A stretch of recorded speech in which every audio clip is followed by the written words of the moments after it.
Hi, in this video I'm going to talk to you about how to change your emotional state very quickly. You know, generally speaking, if you're feeling down or crummy or not so good, it usually has a lot to do with our internal dialogue. So what Anthony Robbins says is that the first thing we should do is examine our limiting beliefs when trying to change our emotional state. What it is that we believe that belief is actually holding us back from feeling 100% or feeling fulfilled or feeling happy. The second thing I had just mentioned was our internal dialogue, how we speak to ourselves. And generally speaking, we ask, if we're not feeling good about something or about ourselves or about a situation, it has to do with the questions that we're asking ourselves. And I think a lot of people miss this because they're not settled enough to actually observe their own brain thought or their own brain process. So I can guarantee you, if you're not feeling good about something, it's because you're asking yourself horrible questions like, why does this always happen to me? Why am I always the victim? Why do people always treat me like this? Blah, blah, blah, blah, blah, blah. Rather than asking empowering questions like, what can I do to change the situation? How can I change the situation? So using like how and what questions are much more powerful for changing our internal state, and are also much more powerful for dealing with people in the external world, which I teach in my sales training and other courses that I teach. The third is adjusting our body posture.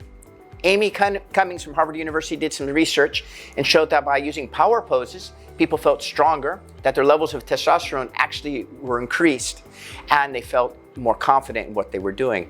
Now that's really cool. That research study there was some discrepancies about when they tried to repeat the study, but it does make sense. I mean, if you think about like police women, they teach them to stand in a particular way with their legs in a particular way to exude confidence. And I'm sure they do this for a reason. So you should try just for a moment, standing up, shoulders down, chest out, taking in full breaths of air, and you'll notice that your state will change, at least momentarily. I mean, there's an old school of thought that says, what has a bigger effect on our emotional state? Is it the mind over the body, or is it the body over the mind? And it's an old debate going back and forth. Tony Robbins says the physiology over the emotions, and I tend to agree with him. And his argument is this, is if you want to see somebody have an emotional change or a mental state change really quick, you know, give them some alcohol and see how fast they'll change, or give them some drugs and see how fast they'll change. That's changing your mental state by using your physiology. Similar in a way to using power poses to adjust your mental state. Obviously, the way we think and the types of questions we're asking ourselves also will affect our physiology over the long term. But I think for a quick change, we want to change the physiology. And you can do other things too, you know, like we can go for a run, go for a walk, change activities, maybe read a book. And for some people, different things, different triggers work different for different people. So always keep that in mind. It's not always a one fixed solution for everybody. I would say with the exception of asking yourself empowering questions and not asking yourself limiting questions, again, and the poor, why is it always me? Why does this always happen to me? Poor me, whoa, whoa, whoa. That's just gonna make you feel really, really, really crummy. So anyway, keep that in mind. The fourth thing you can do is smile. It's shown that smiling raises our serotonin levels in our brain and makes us, as a result, feel better. And it's important that we feel better, because when we feel better, we exert that energy, or not exert, we transmit that energy to other people, and other people respond likewise. Another thing is, in addition, I had mentioned the fifth was like running and jogging and taking exercise and doing these types of things, yeah? We want to also think about creating empowering rituals. That means having good, positive habits that you do every day that benefit your state of mind. These habits can be like meditation. They might be prayer for some people. For other people, it might be yoga.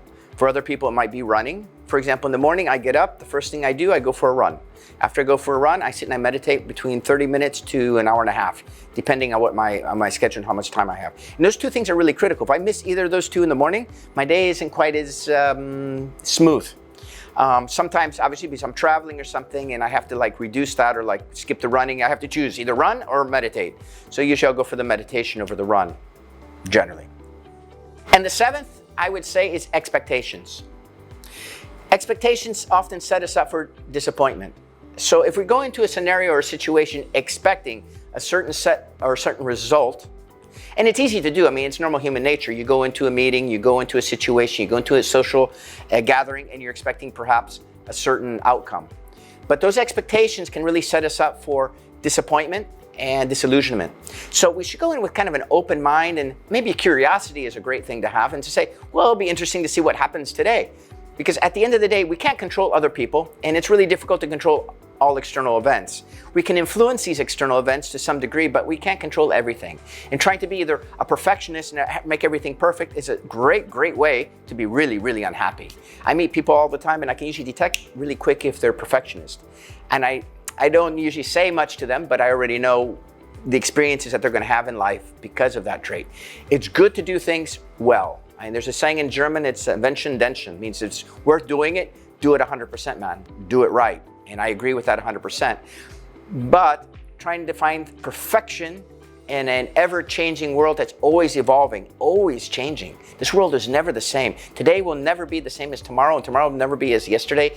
You can forget about that. And if that's what you're striving for, you're not going to find it, and you will always, always, always be disappointed. So letting go of your expectations, having a positive mindset is great, but letting go of the expectations, meaning this is going to be a great event, I'm going to enjoy myself, and I'm really curious how it's going to turn out. Rather than saying, no, I expect so-and-so to talk to me, so-and-so to give me a compliment, I expect that I'm going to receive the award of I don't know what, and I expect this, and this. No. Go and say, well, I'm curious what will happen today. Maybe I'll meet some really interesting people. Maybe I'll have some really fascinating conversations with people. Maybe not. Maybe you weren't supposed to that day. Maybe you're supposed to learn something else. I mean, every day is a learning experience. And the fact that you're alive, it's because you're supposed to learn things. We have problems in life so we don't get bored.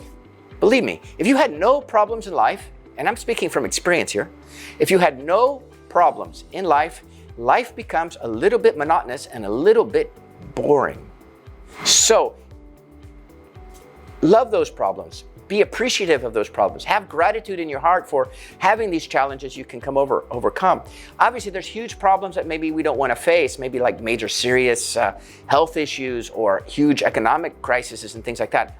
Granted. But I'm talking those small little things that just annoy us, you know, like, I don't know, the guy stole my parking place, or oops, I forgot to go to the bank to get money to buy groceries, or I don't know, I went to go get my hair cut and they changed the appointment without letting me know. Or like the other day, on the 23rd of December, I cracked a crown, and I can't fix this until the 11th, past the 11th of January, because all the dentists here are closed. So I'm making videos with a broken tooth. It doesn't hurt though, so that's cool.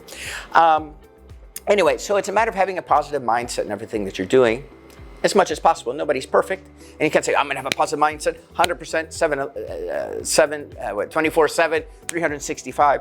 But you could do it 99% of the time. I mean, look, from my own experience, sometimes I get down, like anyone. And sometimes, for example, coronavirus this year has been really not the best year I've ever had. I have very strict rituals, you could say, or habits of going to the gym, working out, and so forth. And I was stuck in Spain. They wouldn't let me go on the street to go running. I couldn't work. I had no communication with people. I was locked in the studio for like 4 months. I literally could not go onto the street without getting arrested.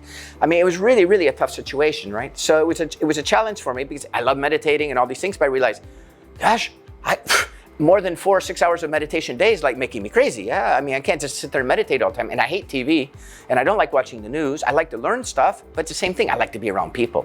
So it's been a challenging year in that way. So, and I'm sure I'm not the only person who's had to deal with some challenges because of this pandemic. But anyway, it's an experience that we learn to grow from. So be grateful for what we have, and those little steps of being grateful for what we have, and not setting ourselves up for disappointment with expectations, being careful how we talk to ourselves, loving ourselves, but loving ourselves not in an egotistical way, loving ourselves, actually loving ourselves. And when we love ourselves, we can love others so much more. Thanks for living. Thanks for watching. That was a Freudian slip, by the way. Thanks for watching. Don't forget to subscribe or leave a comment or anything else. Just have a fantastic day. Thank you.